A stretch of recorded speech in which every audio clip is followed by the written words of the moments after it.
make it rain, girl, make it.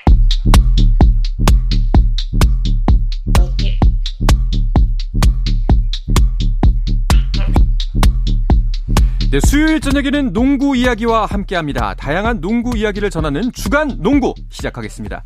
손대범 농구 전문기자, 조현일 해설위원, 그리고 배우 겸 해설위원인 박재민 씨와 함께합니다. 어서 오십시오. 안녕하세요. 반갑습니다. 드디어 완전체가 됐습니다. 오랜만에 정말 세 분을 한 자리에 모셨네요. 뭐 제가 빠진 거는 거의 뭐 절반 이상이 빠진 거다. 이제 새로운 시즌의 시작이다. 네. 이제 좀 무게중심이 맞춰지는 건가요? 하차하신 줄 알았는데. 그래요? 네. 요즘 제가 하차하면 프로그램 없어지는 거죠.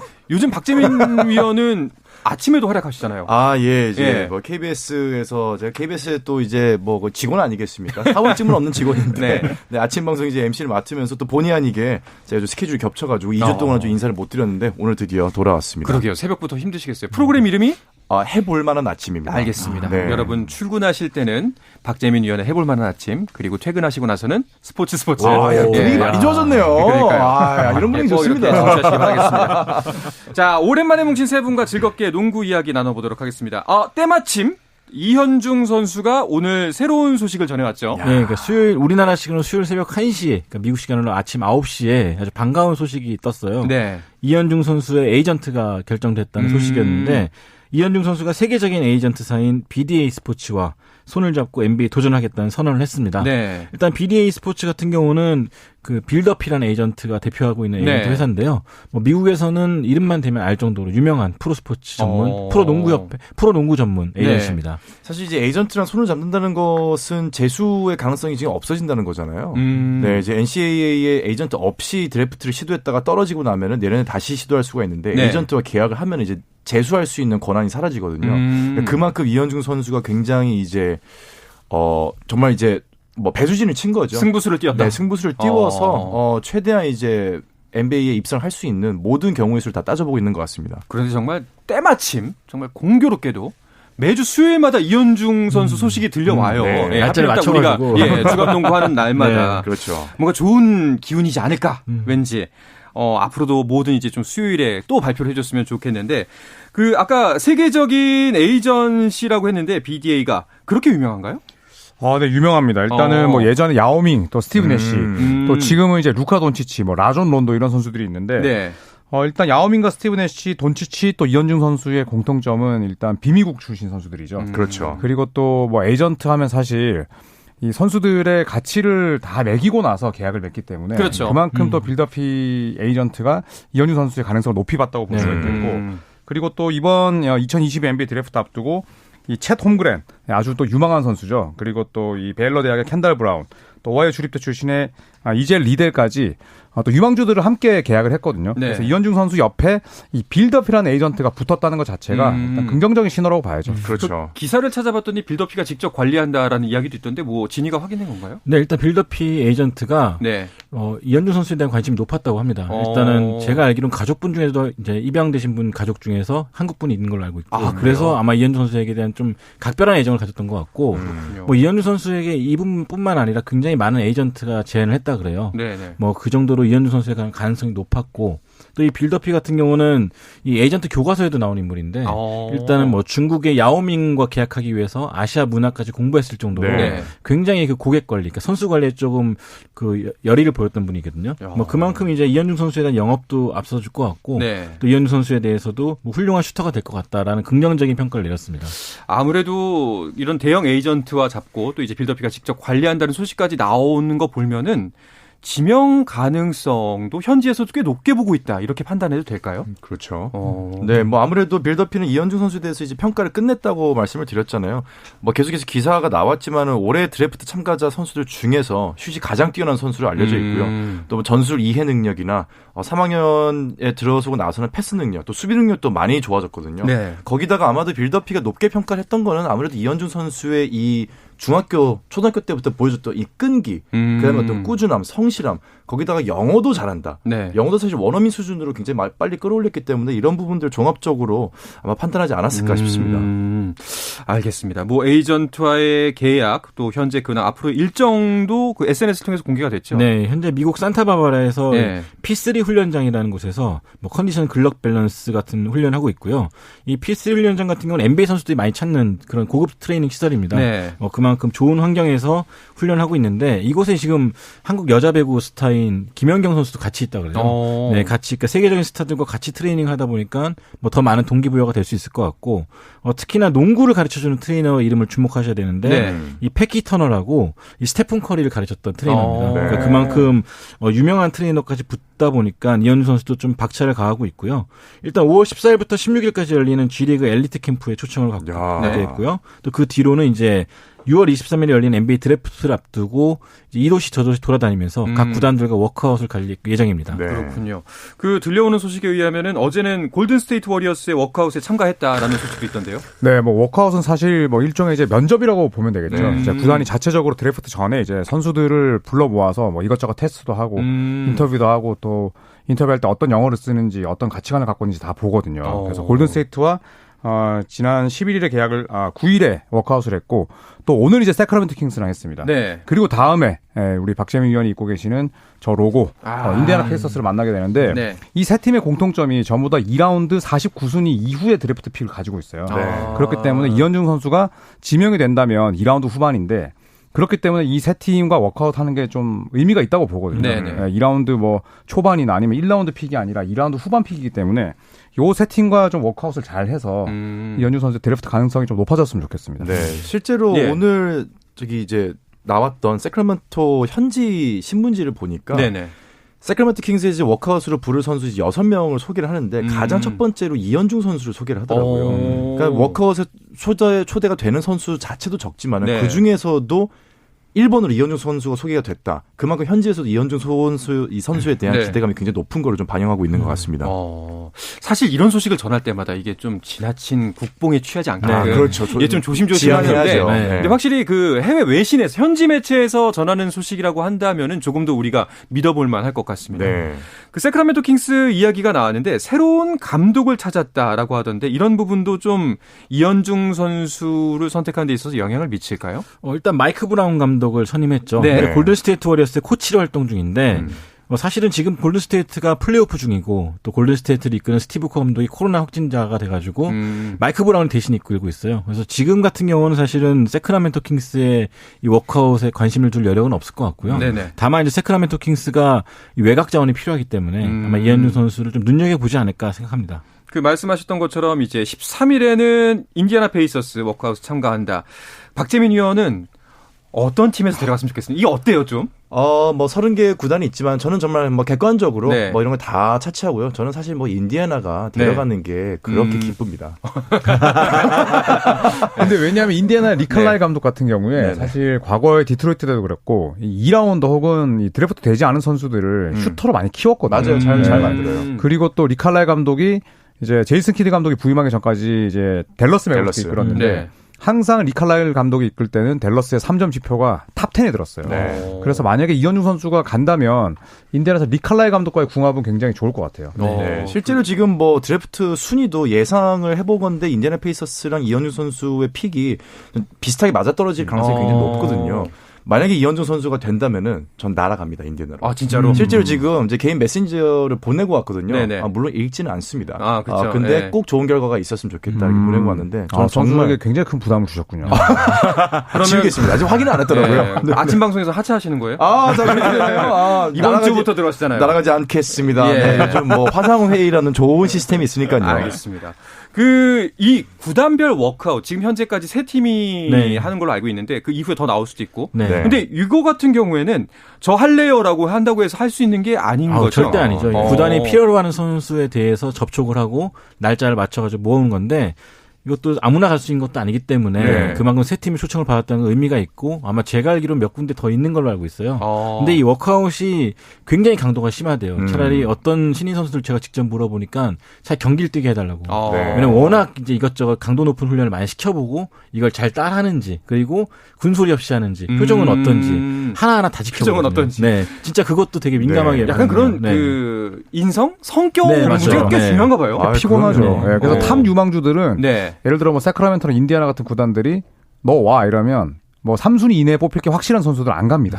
인디애나 같은. 네. 네, 인디애나 네? 같은 팀들. 네, 안 가요. 잘못 들었습니다. 네. 어차피 높이 뽑힐 거기 때문에 그쵸. 네, 그런 시간을 허비하지 않겠다라고 안 가지만 대부분의 선수들은 워크아웃 부르면 가게 돼 있죠. 사실 가장 최근에 이제 이종현 선수가 2015년에 네. 워크아웃을 그렇게 가고 싶어 했는데 못 갔던 사례가 있거든요. 그 정도로 가고 싶어도 못 가고 워크아웃을 가게 되면은 약간 군대 훈련소 혹은 약간 이 특수전사 양성소랑 비슷합니다. 최고 강도의 훈련을 주고 약간 유격처럼. 네, 거기서 정말 잘 버티는 애를 찾아내는 거죠. 이 정도 강도인데 저 정도요? 인성은 괜찮네. 네, 최대한 높은 강도를 주는 걸로 유명하죠. 그렇군요. 그럼 이제 이현중 선수의 일정은 이제 14일부터 16일까지 G리그 엘리트 캠프를 가고 드래프트 컴바인에 관한 기사가 좀 갈리더라고요. 초대를 받았다, 결정되지 않았다 뭐 이렇게 했는데 일단 결과적으로는 컴바인은 받지 못했어요. 일단 그 대신에 이제 컴바인에 받지 못한 선수들은 G리그 엘리트 캠프에 초청을 받는 거예요. 거기에는 초청을 받은 상태입니다. 그러니까 아직까지 뭐 컴바인에 받지 못했다고 해가지고 비관적으로 보시는 분들이 있지만 G리그 엘리트 캠프를 거쳐서 NBA 드래프트 간 선수도 있거든요. 네, 그렇기 때문에 좀 더 지켜보시면 좋지 않을까. 우리가 먼저 앞장서서 기를 죽일 필요는 없잖아요. 맞습니다. 알겠습니다. 자, 이현중 선수 관련 소식은 매주 저희가 업데이트를 해드리도록 하겠고요. 자, 이제 NBA 플레이오프 이야기를 해보겠습니다. 현재 2라운드가 진행 중인데 오늘도 2경기가 펼쳐졌죠? 네, 그렇습니다. 오늘 마이애미와 필라델피아 경기 5차전이었고 마이애미 홈에서 열렸는데요. 아주 싱거웠습니다. 120대 85로 마이애미가 이겼고요. 또 서부 컨퍼런스 역시도 홈팀이 모두 이기면서 2대2가 됐는데 피닉스 홈으로 돌아와서 댈러스를 만났습니다만 이 경기도 30점 차. 네. 110대 80으로 피닉스가 손쉽게 이겼습니다.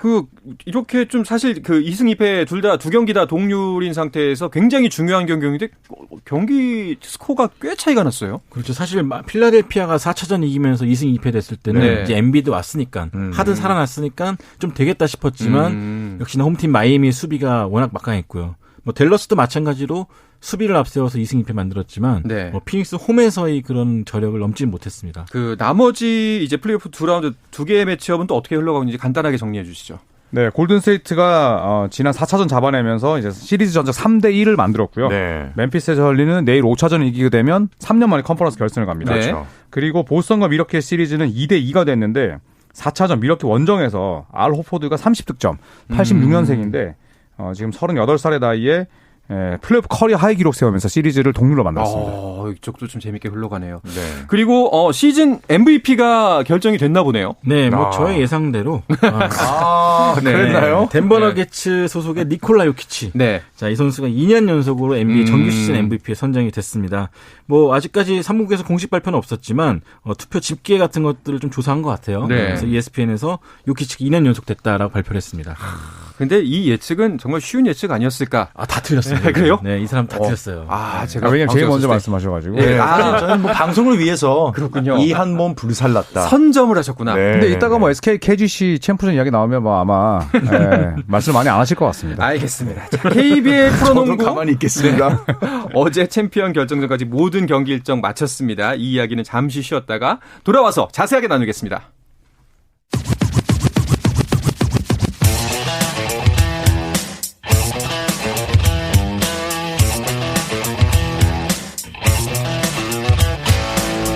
짜릿함이 살아있는 시간 한상헌의 스포츠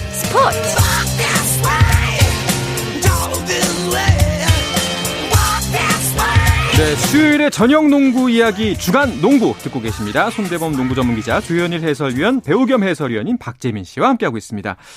자, 말씀드렸던 대로 KBL 프로농구 이야기를 해야 할 텐데요. 어제 막을 내렸습니다. 서울 SK의 통합 우승으로 막을 내렸죠. 네, SK가 창단 후 첫 통합 우승을 거머쥐었습니다. KGC 인삼공사와의 챔피언 시리즈에서 4승 1패로 승리를 하면서 통산 세 번째 플레이오프 우승이자 첫 통합 우승을 했고요. 플레이오프 MVP는 김선영 선수가 됐습니다. 네, 자 이제 왔습니다. 운명의 시간이. 예측에 대한 평가를 내려볼 텐데요. 일단 그 전에 이력을 좀 살펴보죠. 처음에 손대범 기자 인삼공사를 예측했다가 SK로 갈아탔죠. 그리고 제 기억이 맞다면 지난 시간에 다시 또 인삼공사로 갈아탔던 걸로 알고 있는데 방송이 장난입니까? 아니 근데 저희가 시즌 초에는 전부 셋 다 SK 예상하지 않았나요? 맞아요. 네, 시즌 초에 그랬다 언제 인삼공사로 가셨어요? 변준영 선수 다치고 스펠만 다치고 바로 이제 SK로 갈아탔죠. 정말 정말 그랬군요. 손세 전환이죠. 근데 농구는 이제 사람이 하는 거다 보니까 다칠 줄 몰랐어요. 아니 어떤 스포츠는 사람이 안 합니까? 잠깐만요. 기계가 하는 스포츠가 올림픽 기계가 하는 건 스포츠가 아니죠. 이렇게 부상이 많을 줄이야. 공이 네모도 있나요? 이게 인삼공사를 응원하는 마음이 컸다고 들었습니다. 박재민 의원은. 어땠나요, 이번 경기? 뭐 아무래도 이제 저 같은 경우도 SK의 우승을 처음에 다 같이 예견하긴 했지만은 마음적으로는 사실 이제 오세근 선수랑 또 개인적인 친분이 많이 있거든요. 네네. 이제 오세근 선수도 사실 몸에 부상도 많고 또 이제 뭐 연락을 자주 하다 보니까 개인적인 심정은 뭐 2년 연속 챔피언 우승도 나쁘지는 않겠다 이런 생각을 했는데 사실 객관적으로 뭐 용병의 부상과 변준현 선수의 부상과 선수들의 컨디션 뭐 저하와 이런 것들 때문에 쉽지는 않다는 거를 누구나 알고 있었지만 뭐 사실 좀 마음적으로 친분으로 이제 인삼공사를 좀 응원을 했죠. 네. 변명이 너무 긴 거 아닙니까? 네. 뭐 김선영 선수하고도 친합니다. 우리 선영이. 네네. 하지만 오세근 선수가 한수도 많으니까. 중요합니다. 이렇게 두루두루 친한 거. 네네. 두루두루 친합니다. 저 객관적인 사람이니까. 객관적이진 않지만. 알겠습니다.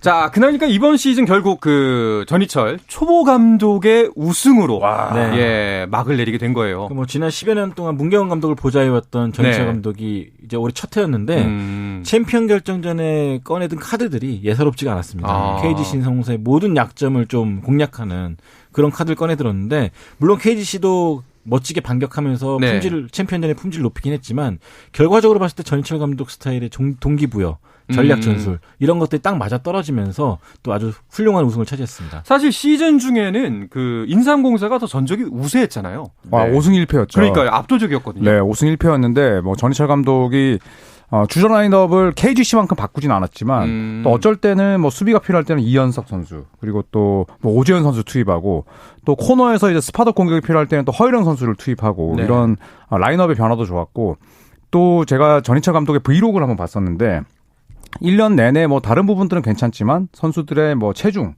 뭐 골격근, 뭐 체지방률 이런 것들을 전부 다 관리를 1년 내내 했더라고요. 그래서 그런 부분들이 저는 챔프전을 치르면서 결국 건강을 유지할 수 있었던 원동력이었고 저는 그런 부분에서부터 전희철 감독의 지도력이 좀 발휘되지 않았나라는 생각이 들더라고요. 대단하네요. 네. 선수들은 굉장히 피곤했을 것 같고요. 그렇죠. 그리고 김선영 선수는 챔프전 우승은 두 번째지만 챔프전 MVP 수상은 생애 최초라고 하더라고요. 그렇죠. 네, 이게 기자단 투표로 결정되는데 한 3차전 넘어가면서부터 이제 MVP 투표의 주인공이 김선영이 되지 않겠냐라는 전망이 나왔습니다. 1, 2차전 치를 때만 해도 최주용 선수가 유력하다 싶었는데 역시나 노장답게 중요할 때마다 활약을 해주면서 SK의 우승을 이끌었고 덕분에 또 많은 표를 받으면서 MVP가 됐습니다. 자, 인삼공사의 김승기 감독 인터뷰에서 챔프전에서는 쉽지 않을 것 같다. 역습의 기회가 많지 않을 것 같다라는 이야기를 한 적이 기억이 나는데, 근데 챔프전에서 끝나자마자 바로 다른 팀 감독으로 간다는 소식이 나왔네요. 네, 이제 오늘 아침에 나온 소식인데, 이제 고양 오리온의 인수를 맡은 데이원 자산운용. 이름이 좀 긴데요. 이 팀의 이제 신임 감독으로 간다는 기사가 나왔습니다. 확정인가요? 근데 아직까지 오피셜은 아니고요. 일단은 뭐, 좋은 제안을 받은 건 사실이고요. 오늘 제가 이 녹음 들어오기 직전에 확인한 바로는 아직까지는 계약 조건, KGC 인삼공사의 계약 조건과 좀 저울질을 하고 있고 아직 모든 게 결정된 건 아닌 것 같습니다. 그럼 가능성은 남아 있는 거네요, 아직까지. 다만 가능성도 있고 떠날 가능성이 더 많다라는 것이 좀 업계의 또 예상입니다. 왜냐하면은 지난 시즌 우승, 이번 시즌 준우승이라는 게 어마어마한 업적이잖아요. 사실은 한 번쯤은 더 여기서 욕심을 내도 되지 않을까라는 생각이 들기도 하거든요. 네, 근데 보통은 뭐 우승팀에게 3년, 뭐 길게는 4년 계약까지 주는데 작년에 우승하고 나서 이제 2년 계약을 발표했지만 실상은 이제 1+1이었거든요. 네, 그렇기 때문에 뭐 아무래도 김승기 감독이 팀을 옮길 것이다라는 또 소문이 뭐 파다한데 어쨌든 김승기 감독이 올 시즌 KGC의 이 전력을 갖고 준우승까지 이긴 것도 사실 엄청난 지도력이고 그 전에 또 챔피언 반지도 뭐 여러 번 꼈기 때문에 김승기 감독을 부르는 뭐 다른 구단의 러브콜은 계속 있지 않을까 싶습니다. 네, 말씀드렸던 것처럼 김승기 감독이 갈 것으로 가장 유력시 되는 구단이 고양 오리온, 구 고양 오리온, 데이원 자산 운용입니다. 여기는 오늘 인수를 공식 발표했죠. 그렇죠. 사실 챔피언 결정전이 끝나기 무섭게 바로 발표하다 보니까 약간 좀 매너 없다 뭐 그런 말도 나왔거든요. 왜냐면 아직 좀 SK 우승을 더 즐겨야 되지 않냐. 그것도 있죠. 근데 어쨌든 이 팀 역시도 빨리 처리해 주는 게 선수 FA 시장 열리기 전에 중요했던 때문에 일단 우리가 알던 오리온, 그러니까 프로농구 출범 초기부터 쭉 함께 해왔던 오리온이 이제 공식적으로 역사 됐고 속으로 데이원 자산운용이 이제 인수를 하게 됐는데 놀랍게도 이제 허재 감독이 농구단의 사장 겸 단장으로 오게 됐고요. 또 연고지는 고향으로 유지되며 기존 사무국과 선수단은 전형 고용 승계된다는 조건이 있었습니다. 그렇죠. 그럼 만약에 김승기 감독이 KGC를 떠나게 되면은 그 빈자리는 누가 채우게 될 것 같나요? 일단은 많은 소문이 돌고는 있는데 아직까지는 사실 확실하진 않습니다. 그래서 일단 김승기 감독 떠나는 것조차도 아직까지는 도장을 딱 찍은 것이 아니기 그렇죠. 때문에 아직은 좀 정확하게 인물이 거론되고 있지는 않습니다. 사실 뭐 어제 시즌이 끝났으니까요. 뭐 조금 예측이 나오기에는 이른 시점이긴 합니다만 그 오늘 농구협회에서는 FA 선수들을 발표를 했죠. 대상자들을. 그렇습니다. 예. 뭐 사실 뭐 허웅 선수도 있고 또 예. 김선영 선수도 마찬가지인데 일단 허웅 선수는 뭐 리그를 대표하는 또 슈퍼스타고 네. 또 DB가 반드시 잡아야 되지만 또 굉장히 또 이 금액에 뭐 부담을 느낄 만한 그런 선수로까지 성장을 했고 또 김선영 선수 같은 경우에는 SK를 대표하는 프랜차이즈 스타고 그렇죠. 또 여전히 뭐 1988년생이지만 리그를 대표하는 슈팅가드인데 그동안 사실 또 연봉 문제로 뭐 SK와는 또 좀 골머리를 앓았었거든요. 그렇죠. 네, 과연 김선영 선수가 이번에는 별 탈 없이 또 SK에 남을 수 있을지도 궁금합니다. 이번에는 활약이 대단했기 때문에 그렇죠. 대우해줘야죠. 예, 아마 영구 좀, 결번에 뭐 수순이 있기 때문에. 좀 대접을 받지 않을까 생각이 듭니다. 자, 농구계 소식 다른 이야기를 좀 해보면요. 항저우 아시안 게임이 연기가 됐습니다. 그러면은 새로운 남자 농구 대표팀 감독 선임은 어떻게 진행이 되죠? 네, 일단 이것도 약간 복잡해졌죠. 네. 일단 원래는 이제 조상현 감독이 LG로 가게 되면서 네. 신인 감독을 뽑고 그 계약 기간을 이제 아시안 게임 종료일로 자꾸 공고를 냈는데 연기가 되기 때문에 어떻게 될지 아직 정확히 모릅니다. 네. 일단 아시아컵은 출전하게 된 건 확실한데 그 대회만 단발성으로 나가게 될지 앞으로 어떻게 될지에 대한 운영은 아직까지 확정이 되지 않은 상태입니다. 네, 아시안 게임 종료일까지이기 때문에 만약에 정말 이대로 간다면 내년에 열린다. 그럼 내년까지 또 이어질 수도 있고요. 좀 두고 봐야 될 것 같습니다. 근데 이런 문제가 있을 때마다 그 서류상으로 딱 이때까지니까. 그렇죠. 예, 이렇게 안 했으면 좋겠어요. 네. 예, 좀 이런 변칙성 조건에 대해서 좀 이렇게 여유를 갖고 대했으면 좋겠다라는 생각이 좀 드네요. 네. 그 여자 대표팀은 문제가 없나요? 여자 대표팀도 사실 뭐 마찬가지죠. 그쵸. 어차피 아시안 게임이 연기되면 뭐 네. 여자 대표팀도 똑같이 또 타격을 받게 되고 원래는 이제 7월에 대표팀을 소집해서 훈련할 예정이었는데 뭐 변동이 생길 수밖에 없고 또 9월에 2022 이 피버 여자농구 월드컵 참가를 또 남겨두게 됐습니다. 네. 향후 일정은 정선민 여자 대표팀 감독이 협회 측과 좀 더 논의할 필요가 있다라고 이야기를 한 상태입니다. 이런 부분도 좀 잘 상의를 해서 네. 사실은 물론 계약도 중요하지만 결국에 선수들의 능력을 얼마만큼 끌어올리냐가 그렇죠. 제일 네. 중요한 관건이니까요. 네. 네, 그렇게 좀 잘 해결을 했으면 결국 좋겠습니다. 협회의 유연성이 네. 이런 부분에서 좀 빛을 발해야 되는 상황인 것 같아요. 네. 농구는 서류가 하는 게 아니라 사람이 하는 거니까요. 네, 사람이 하는 그래서 거죠. 예상도 네. 틀리게 되는 거고. 네. 그건 맞아요. 네. 기계가 하면 농구가 아니죠. 감독님이 계속 꾸준히 있어야지만 국제적인 동향도 파악할 수 있고 그렇죠. 꾸준함이 유지되는데 이런 부분은 좀 약간 아쉬운 것 같습니다. 맞습니다. 잘 알겠습니다. 자, 이 이야기를 끝으로 주간 농구 오늘 시간은 마치도록 하겠습니다. 손대범 농구 전문 기자, 조현일 해설위원 그리고 배우 겸 해설위원인 박재민 씨와 함께했습니다. 오늘 고맙습니다. 고맙습니다. 감사합니다.